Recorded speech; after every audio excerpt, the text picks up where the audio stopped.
इस कहानी की शुरुआत होती है एक बेहद ही खौफनाक रात से।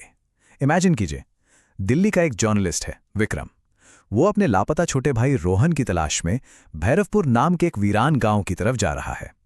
रास्ते में एक पुरानी बैलगाड़ी वाले ने उसे रोककर एक बहुत ही भयानक चेतावनी दी। उसने कांपते हुए कहा, वहां कुछ ऐसा है जिससे बंदूक भी नहीं लड़ सकती। उस बैलगाड़ी वाले की आंखों में जो खौफ था ना, वो एकदम असली था। उसने विक्रम को बीच रास्ते में ही उतार दिया। उसका कहना था कि उस आगे वाले जंगल में डाकू नहीं है, बल्कि कुछ ऐसा है जिसका सामना हथियारों से तो बिल्कुल नहीं किया जा सकता। एक ऐसा खौफ जो लिटरली हवा में घुला हुआ था। शाम के सिर्फ 6 बज रहे थे, लेकिन भैरवपुर के उस पथरीले रास्ते पर रात के 9 बजे वाला अप्राकृतिक अंधेरा छा गया था। कोहरा इतना ज्यादा घना था कि सिर्फ 5 फीट की दूरी पर खड़ा एक आम सा पेड़ भी किसी भूतिया आकृति जैसा लग रहा था। विक्रम जब उस गांव में दाखिल हुआ तो हवा में गीली लकड़ी और सड़े हुए फूलों की एक बहुत अजीब सी, मन खराब करने वाली बदबू थी। और आवाजें, ना तो किसी इंसान का शोर, ना ही कुत्तों के भौंकने की आवाज। वहां सिर्फ और सिर्फ एक शमशान जैसा सन्नाटा था। एक ऐसा सन्नाटा जिसने उस पूरे इलाके को अपने जाल में जकड़ रखा था। पार्ट 1, मृतकुंड का श्राप। गांव में विक्रम की मुलाकात होती है एक बुजुर्ग से, जिनका नाम था रघु काका। उन्होंने जो कहानी बताई वो रूह कपा देने वाली थी। उन्होंने बताया कि मृतकुंड नाम का एक तालाब है वहां। दशकों पहले उसका पानी शीशे जैसा साफ और जीवनदायी हुआ करता था। लेकिन फिर गांव में एक भयंकर अकाल पड़ा। एक तांत्रिक था अघोरी कालनाथ। उसने बारिश के लालच में गांव वालों से एक मासूम अनाथ बच्ची की उस तालाब में बलि दिलवा दी। बच्ची डूब गई और आसमान से पानी नहीं बल्कि काला तेजाबी कीचड़ बरसा। तब से लेकर आज तक वो तालाब सिर्फ लोगों को डुबाता नहीं है, वो उनकी आत्मा, उनकी यादें, सब कुछ सोख लेता है। ये एक ऐसा जाल बन चुका है जो अपने शिकार को पूरी तरह सम्मोहित करके अंदर खींच लेता है। और विक्रम का भाई रोहन, वो इसी माया जाल का शिकार हुआ था। अब आते हैं पार्ट 2 पर, खिड़की पर खड़ा फैंटम। विक्रम ने तय किया कि वो रात रघु काका के घर ही रुकेगा। अब जरा सिचुएशन इमेजिन कीजिए। रात के 2 बज चुके हैं। बाहर ऐसा सन्नाटा है कि सुई गिरे तो आवाज आ जाए। और तभी अचानक खिड़की पे एक दस्तक होती है। ठक ठक ठक। विक्रम की आंख खुल जाती है। दिल की धड़कनें एकदम तेज। इतनी आद गए, उस वीरान खौफनाक गांव में बाहर कौन हो सकता है? ये एक ऐसा पल था जो डर के मारे किसी को भी लकवाग्रस्त कर दे। तभी बाहर से एक जानी पहचानी आवाज आती है, भैया जल्दी दरवाजा खोलो, मुझे बहुत डर लग रहा है। जी हां, विक्रम के भाई रोहन की आवाज। भैया मुझे इस गांव से ले जाओ, वो आ रही है। लेकिन जब विक्रम हिम्मत करके अपनी टॉर्च की रोशनी खिड़की के बाहर मारता है तो जो नजारा सामने था ना, वो किसी बुरे सपने से भी ज्यादा भयानक था।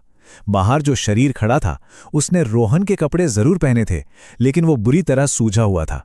उसकी आंखें ही नहीं थी और होठ आपस में सिले हुए थे। तो फिर वो आवाज आखिर आ कहां से रही थी? दरअसल उस शरीर के ठीक पीछे एक लंबी, भयानक काली परछाई खड़ी थी।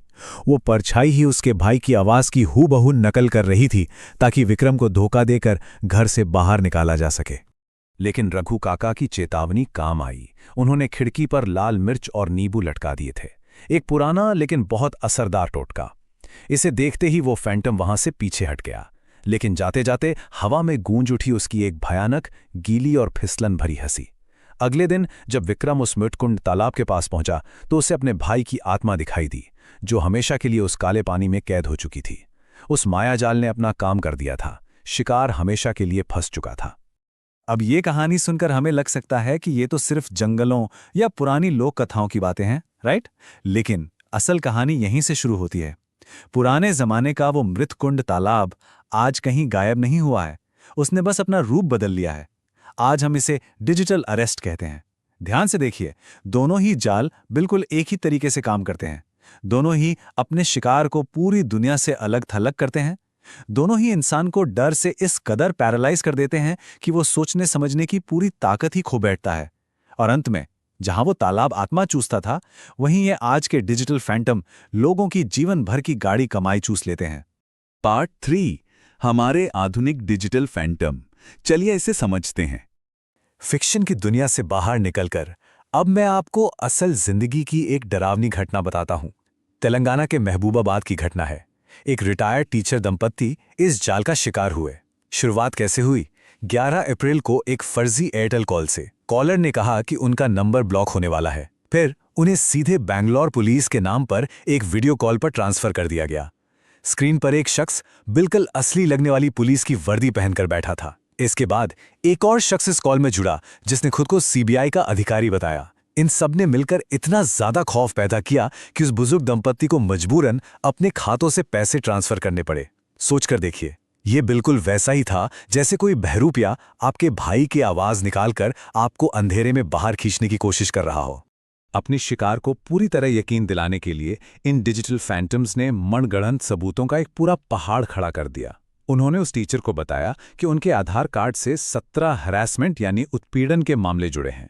मुंबई में एक फर्जी कैनरा बैंक खाता खोला गया है जिसमें किसी इंटरनेशनल क्रिमिनल ने 75 लाख रुपए ट्रांसफर किए हैं। और खौफ को चरम पर पहुंचाने के लिए उन्होंने वीडियो कॉल पर ही एक फर्जी अरेस्ट वारंट भी दिखा दिया, लिटरली कैमरे पर वारंट। ये सारा भ्रम बिल्कुल उस मृत कुंड के काले पानी की तरह था जिसका इकलौता मकसद सिर्फ शिकार को खौफ के दलदल में धकेलना था। और इस पूरी साजिश का सबसे खतरनाक हिस्सा क्या था? वो था इस जाल का कार्डिनल रूल, यानी सबसे बड़ा नियम। ठगों ने उस दंपत्ति को सख्त हिदायत दी कि वे इस बारे में किसी से एक शब्द भी ना कहें। उन्होंने कहा, आप डिजिटल अरेस्ट में हैं। यही वो आइसोलेशन या अकेलापन है जो सबसे ज्यादा घातक होता है। जैसे भैरवपुर गांव बाहरी दुनिया से पूरी तरह कटा हुआ था ना, ठीक वैसे ही इन अपराधियों ने उस बुजुर्ग दंपत्ति को उनके ही घर के अंदर दिमागी रूप से कैद कर दिया ताकि कोई भी बाहरी मदद उन तक पहुंच ही ना सके। और इस खौफनाक ट्रैप का फाइनल रिजल्ट क्या हुआ? 82,40,000 रुपीज। जी हां, एक पल के लिए इस अमाउंट की ग्रेविटी को महसूस कीजिए। ये कोई सड़क पर हुई छोटी मोटी चोरी नहीं थी। ये एक रिटायर्ड इंसान की पूरी जिंदगी की मेहनत, उसके सपनों और उसकी जिंदगी भर की सिक्योरिटी का पूरी तरह से सफाया था। ये 82 लाख रुपए की भारी भरकम रकम आखिर आई कहां से? जब आप ये जानेंगे तो सच में रोंगटे खड़े हो जाएंगे। उस बुरी तरह डरे हुए और डिजिटल अरेस्ट में फंसे दंपति ने हर वो रास्ता अपनाया जो वे अपना सकते थे। उन्होंने अपने एसबीआई खाते से 20 लाख निकाले, अपनी जिंदगी भर की सारी फिक्स डिपॉजिट यानी एफडी तोड़ दी जो करीब 28 लाख की थीं। यहां तक कि उन्होंने 18 लाख का गोल्ड लोन और 12 लाख का एलआईसी लोन भी लिया। सोचिए क्या दिमागी हालत रही होगी उनकी। ठग उन्हें बार बार बस एक ही भरोसा दिलाते रहे कि यह पैसा सिर्फ वेरिफिकेशन और जांच के लिए है। यह साइकोलॉजिकल प्रेशर का बिल्कुल चरम स्तर था। अगर हम इस पूरी लूट की टाइमलाइन देखें तो वो और भी ज्यादा खौफनाक है। 11 अप्रैल को पहली कॉल आई, डर का बीज बोया गया। 15 अप्रैल तक यानी सिर्फ 5 दिनों के अंदर 49 लाख रुपए ट्रांसफर कर दिए गए। इसके बाद 18 से 22 अप्रैल के बीच बची हुई 33 लाख से ज्यादा की रकम भी भेज दी गई। ठगों ने वादा किया था कि 2 मई तक ये सारा लीगल फंड वापस आ जाएगा, लेकिन 3 मई को जब दंपति ने फाइनली संपर्क करने की कोशिश की तो वहां कोई नहीं था। एकदम सन्नाटा। वो डिजिटल फैंटम हवा में गायब हो चुके थे, बिल्कुल उस काली परछाई की तरह जो सुबह होते ही जंगल में ओझल हो जाती है। पार्ट 4, इन अदृश्य जालों से आखिर सर्वाइव कैसे करें? जब सारी सच्चाई सामने आई तो महबूबाबाद पुलिस और डीएसपी तिरुपति राव ने मामले की जांच शुरू की।